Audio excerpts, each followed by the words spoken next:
My name is Kane Leonard, and I'm here representing my father, Joe Leonard. We share the same name, Joseph Kane Leonard. I'm Joseph Kane Leonard, number 2, the second. By the way, there is a DVD in the Lincoln County Library commemorating my dad's involvement in World War II and Pearl Harbor. It can be checked out and watched, and I would recommend that if you have an interest in history in Pearl Harbor. So, to the best of my remembrance, my dad was an avid entrepreneur. He never envisioned a career in the military, and he didn't really have one, but he joined the National Guard here in Lincoln County so he could ride horses for free. And that he did. He loved horses, and that was a great adventure for him, and he liked being a part of the National Guard.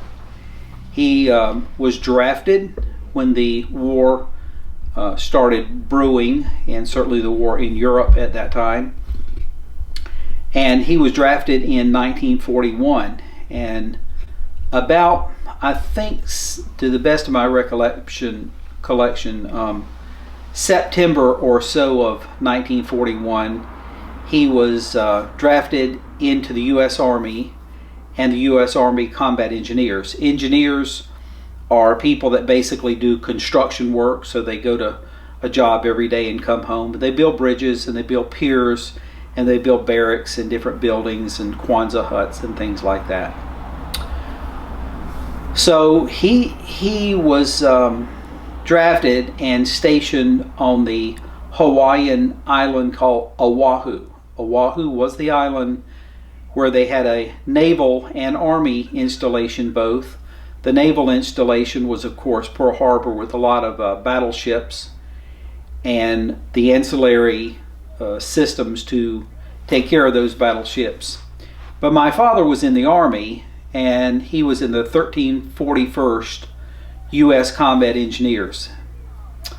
Combat engineers mean they also are infantrymen, and later in the war he did beachheads, which were very violent, where you have to come out of a landing craft and jump into the water and then hit the beach and try not to get killed on the way in. But getting back to the story, he said he was a really good gig. It was a great job being in Hawaii. If anybody knows about Hawaii, that's a pretty great place to be. And so it was like being in Hawaii and you had a job. So he was stationed at Schofield Barracks, which was located near 2 different airfields. Airfields were small airports where they had fighter planes. One was Wheeler Field and the other was Hickam Field. Hickam Field being a little bit more well known to the public. So in Schofield Barracks, on the morning of December 7th, that was a Sunday morning, and the first of, I believe it was, I can't remember if it was 2 or 3 squadrons, separate groups that were incoming from the Japanese aircraft carriers. But the very first group of planes that came over the backside of the island of Oahu, Hawaii, over the mountain range to try to take out the American fighter planes before they could get off the ground and defend the Army installation, so that these Japanese fighter torpedo bombers called Zeros could come in and bomb all the battleships to take out our Navy. It was a preemptive strike by Japan. So as they came over the back hills on the way to Wheeler Field and Hickam Field,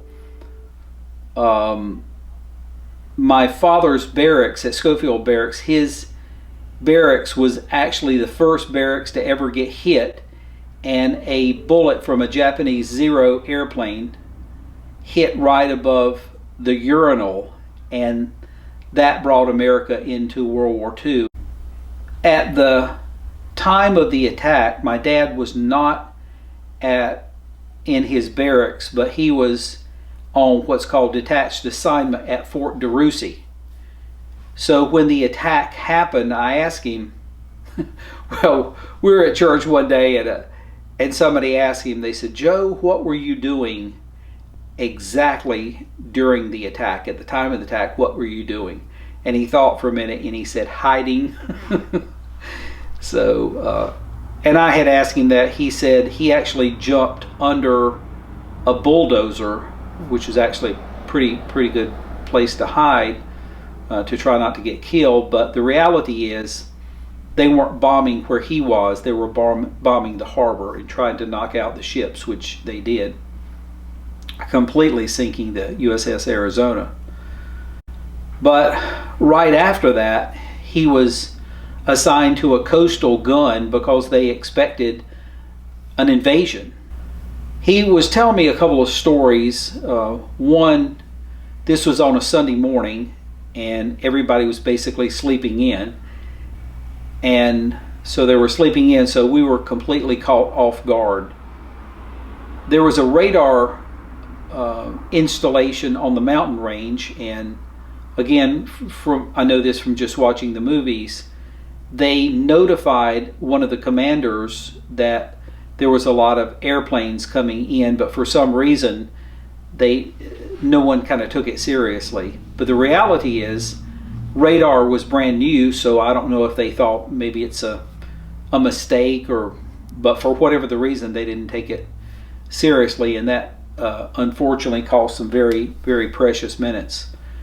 My dad was at Fort DeRussy, and unfortunately, he had a great view of the harbor, of what was happening at that point in time, and it was very awful, disheartening, upsetting, scary, terrorizing thing that was going on.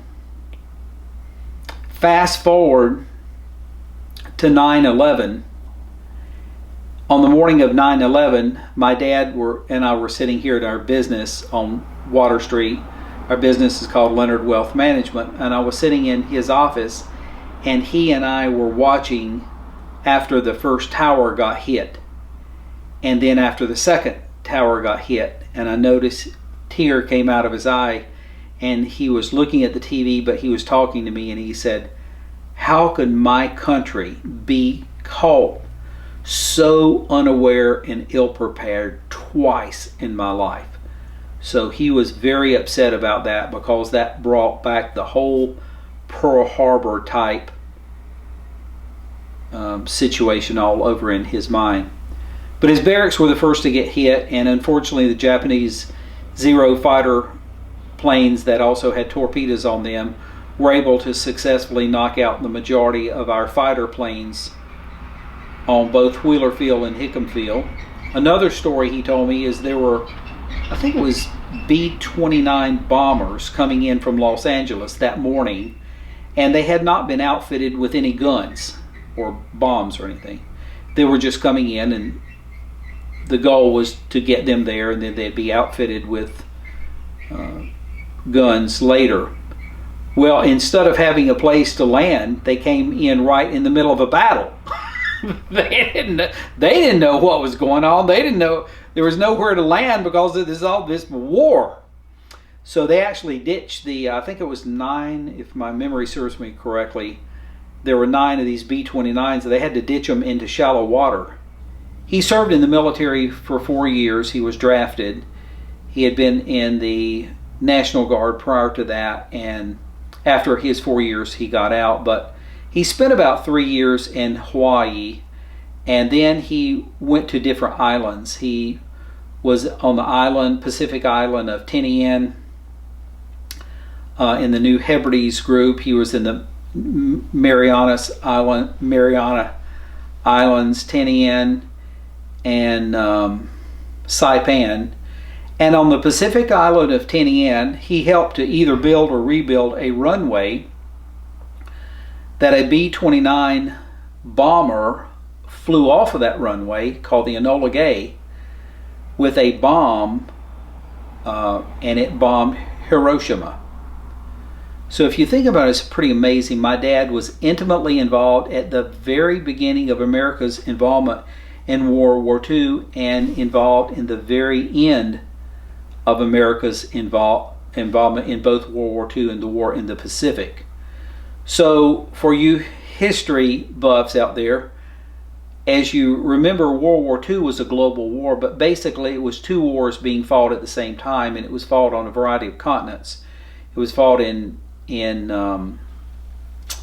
Europe, it was fought in Asia, it was fought in the Pacific, and it was fought in northern Africa.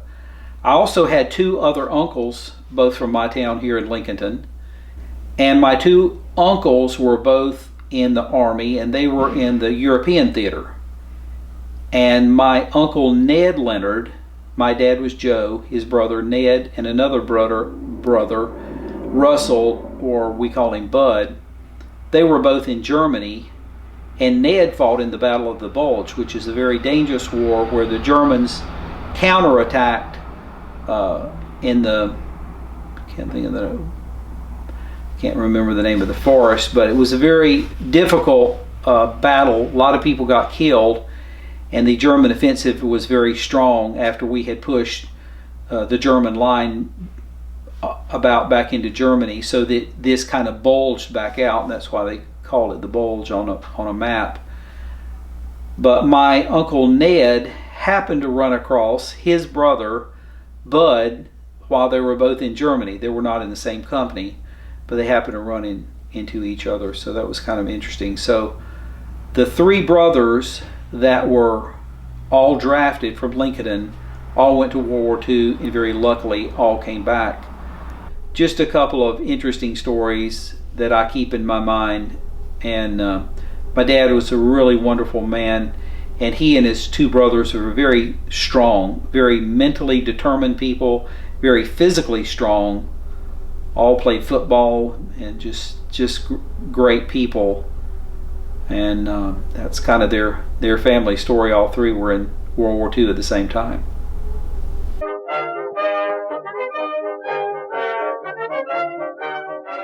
Hello, I'm Alex Patton with Lincoln County Veteran Services. Appreciate you being with us today. We want to talk about World War II and show you some of our artifacts here at the office from World War II. We have the first thing I'll show you here is we have this book that somebody kept during World War II. There's newspaper clippings and stuff from World War II. There's obituaries, the folks from Lincoln County that passed away during the war. A lot of articles from the beginning of World War II, maps showing where things happened. A lot of Lincoln County history in this book. The saddest part of this is somebody had thrown this away, and one of our county employees found it and brought it to us to display. Come in sometime, have your parents bring you, and come and see this book and read about the history of World War II that we have here in our office. Here's a uniform from a Lincoln County veteran of Mr. Beam. This is World War II. This uniform is a Navy uniform from 1945. He passed away. His family was gracious enough to donate this to us. Here's another uniform. Same thing. This is World War II uniform, again, Navy. Now this here, this is a very unique item because this holds a lot of personal memories. In World War II, the government came out with ration books in order for families to be able to get sugar, chocolate, milk, any dairy products. Everything was rationed because they were sending it to the war. So they came out with these ration books that you had to turn in to get milk and sugar and those things. Well, I actually just found this. These are my grandparents' actual ration books from 1943. And my dad was 4 years old, and this here was his particular ration books. The family had a ration book here, and then each family member had a book number 2, 3, and 4 for the items that they could get, so many a month. The penalty if you lied and used these falsely was $10,000 and 10 years in prison, and this was in 1943. So the penalty was severe, but these were all, we actually found this in a building, all put together in one book, beautifully preserved from 1943 until now. So I was very excited to find that. Now this here was actually donated by a gentleman in Roanoke, Virginia. During World War II, Navy, in the Navy, if you were going to be on a ship, you had to be able to identify if a ship came up on the horizon. You needed to know whether that was a friend or a foe. So these were developed for the Navy to learn what the ships looked like. This here particularly is French and English ships. This first set up here is Japanese, the enemy ships. These are French, the US, and British ships here. So what they would do was take these and put them in a class, and you had to be able to look at that, and that would simulate the horizon and be able to name that ship, whether that was a friend or a foe. All of these, I had never seen these before. These are made out of metal, extremely heavy, very high quality, but it was life-changing whether you could identify these ships or not. When I was in the military, we used flashcards. You know, they got a lot cheaper. But this is World War II, a complete set of training aids that people would use. And an instructor would flash this up, and you would have to be able to tell him the name of the ship and what country it was and whether there was a friend or a foe.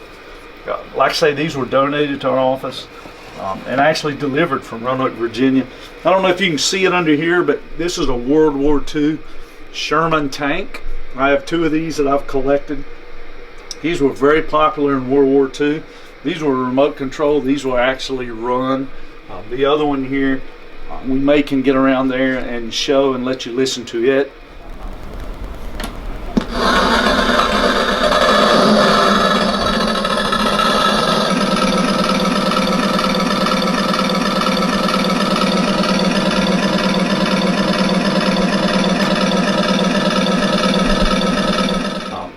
A lot of things from World War II here. There's a top off of a tank here. All right, so this ship here is a World War II ship. This is a replica of the PT-109 that President John F. Kennedy was on, that he saved folks from and rescued from this particular ship. Down here's the USS Arizona. This one was sank at Pearl Harbor. I actually had the privilege of going there and seeing this ship. Here's a picture of the memorial, a coffee cup from there. This is several replicas of older ships here, but like I say, that's the Arizona from Pearl Harbor. Here's a Vietnam ship a little later, but this is an excellent example of the technology that they had during World War II. All right, so this, someone donated to my office. This is a first aid packet from World War II.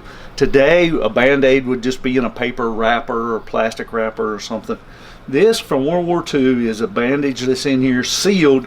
You actually have to have a key that you put in here and twist it to unlock this. So here it is, 2020. This is just in just as good a shape as it was in 1940 when this was made. They made it to preserve no matter the environment they were in, water or whatever.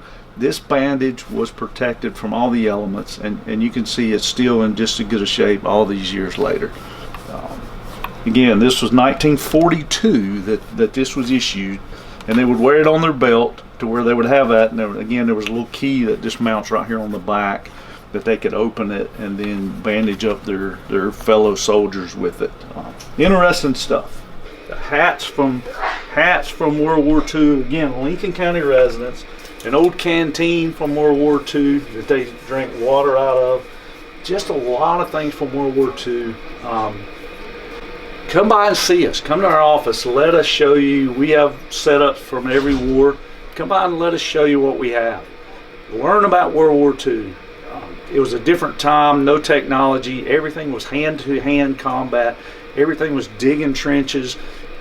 That was truly the greatest generation. We're free today because of those folks. Come by and see us and let us show you. Thank you.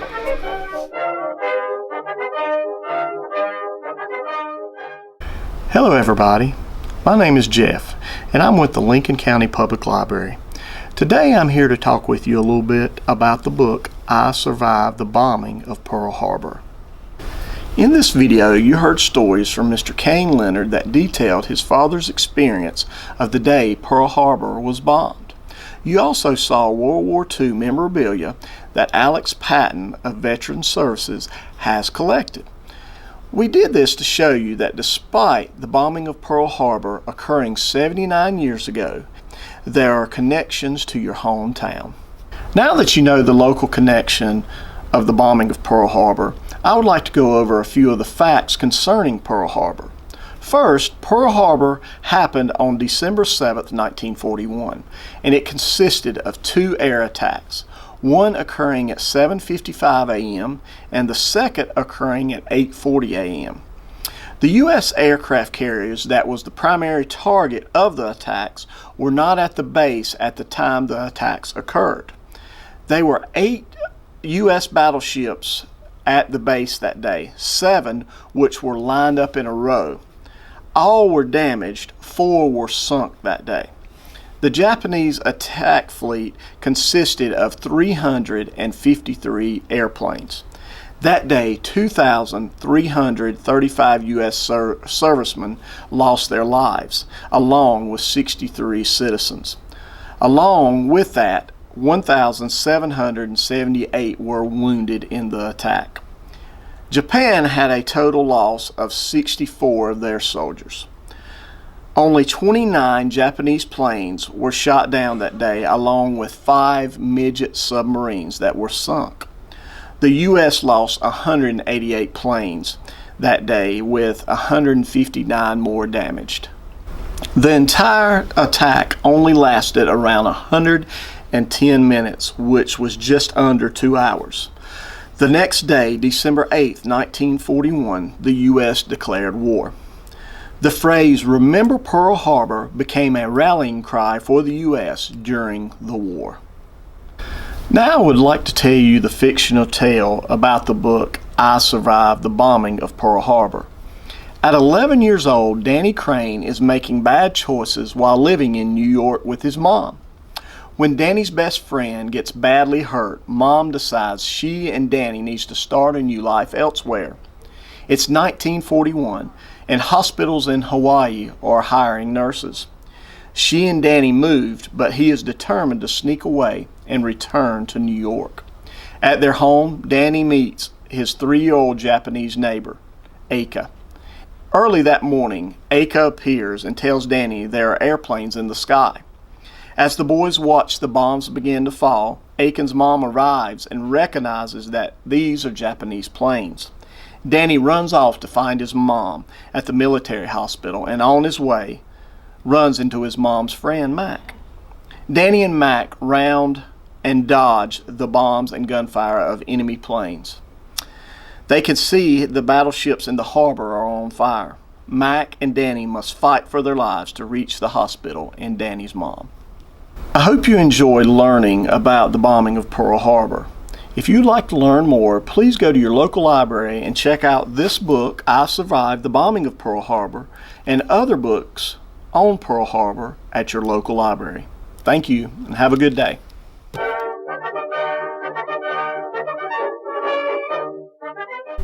My name is Kane Leonard, and today is Wednesday, December the 2nd, and I'm going to play taps for you. I'm doing this in memory and in honor of my father, Joe C. Leonard. His name was the same as mine, Joseph Kane Leonard.